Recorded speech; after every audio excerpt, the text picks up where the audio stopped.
నమస్తే. నేను నవీన్. ఇక తెలంగాణలో భాషా సంస్కృతికి సంబంధించినటువంటి అంశాలపై నేను ఇప్పుడు మీ ముందుకు రాబోతున్నాను. అంటే చాలామంది రాజకీయ నాయకులు అనేక భాషలు వాడతారు. అతనికి రాజకీయాల్లో అనుభవం ఉన్నా లేకపోయినా సోషల్ మీడియాలో ఫేమ్ కావాలంటే ఖచ్చితంగా ఈ బూతులు వాడితే ఖచ్చితంగా ఫేమ్ అవుతామని చెప్పేసి చాలామంది అనుకుంటున్నారు. కానీ సోషల్ మీడియాలో చాలామంది బూతులు మాట్లాడారు, ఒకరిపై ఒకరు ఆరోపణలు చేశారు. కొంతవరకు హైప్ వరకు వెళ్ళింది. కానీ ఒకటేసారి బోల్తా పడినటువంటి సందర్భాలు చాలామంది రాజకీయ నాయకులు కూడా ఈ విధంగా ఉన్నారు. ఎందుకంటే ఇప్పుడు మీకు చెప్పేది మనంపల్లి రోహిత్ సంబంధించినటువంటి ఒక వీడియో సోషల్ మీడియాలో వైరల్ అవుతుంది. అతను కేసీఆర్పై చేసినటువంటి కామెంట్స్ ఇప్పటికే బీఆర్ఎస్ పార్టీకి సంబంధించినటువంటి నేతలు తీవ్ర స్థాయిలో రోహిత్పై విమర్శలు కూడా వ్యక్తం చేస్తున్నారు.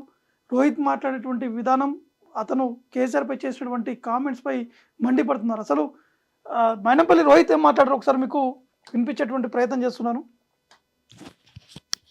ఇది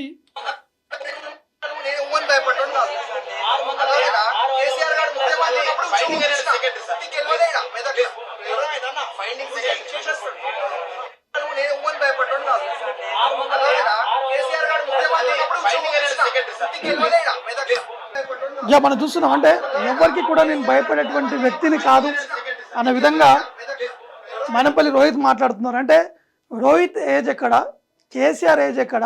రోహిత్ నాకు తెలిసి ఇప్పుడు 27 సంవత్సరాలు ఉండొచ్చు. కానీ కేసీఆర్ దాదాపు 70 సంవత్సరాలు ఉన్నటువంటి వ్యక్తి, చాలా రాజకీయాల్లో అనుభవం ఉన్నటువంటి వ్యక్తి.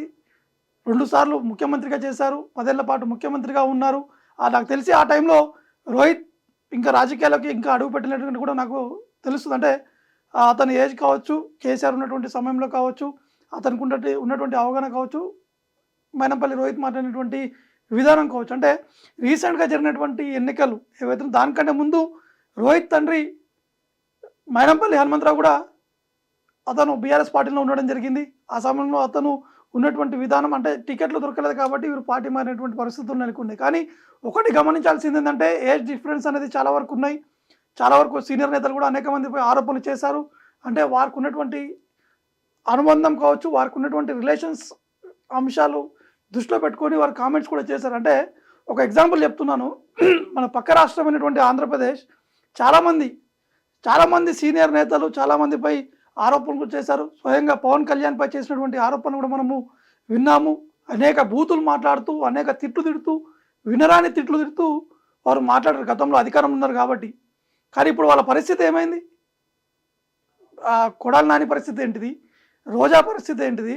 ఇంకా వల్లభనేని పరిస్థితి ఏంది? ఇప్పుడు వాళ్ళ పరిస్థితులన్నీ ఏమైనాయి?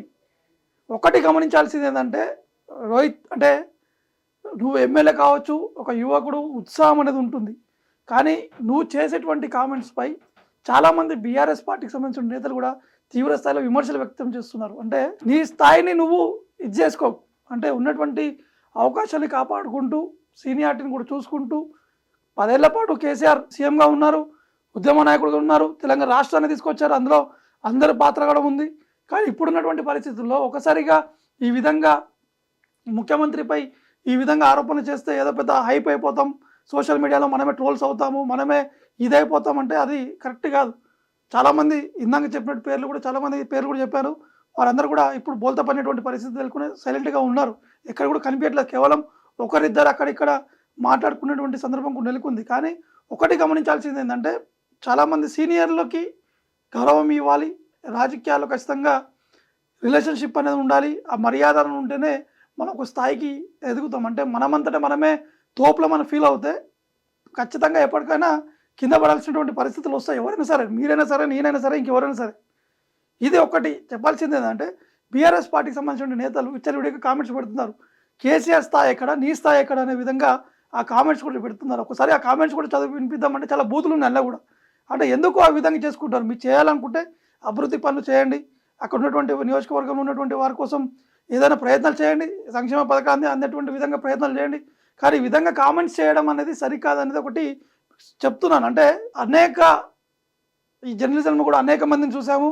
అనేక మంది ఎక్కడనో ఎగిరిపోయారు, కానీ ఎక్కడో పడినటువంటి సందర్భాలు నెలకొన్నాయి. కాబట్టి మీకు ఆ ఏజ్ ఉంది, ఇంకా ముందు ఎదిగేటువంటి వ్యక్తులు కాబట్టి ఖచ్చితంగా కొంత ఈ భాష అనేది కొంత తగ్గించుకొని కొంత ముందుకు వెళ్తే ఖచ్చితంగా ముందు మంచి ప్లస్ మార్కులు ఉండేటువంటి అవకాశం ఉన్నట్టు కూడా నేనే కాదు చాలామంది విశ్లేషకులు అదే చెప్తున్నారు.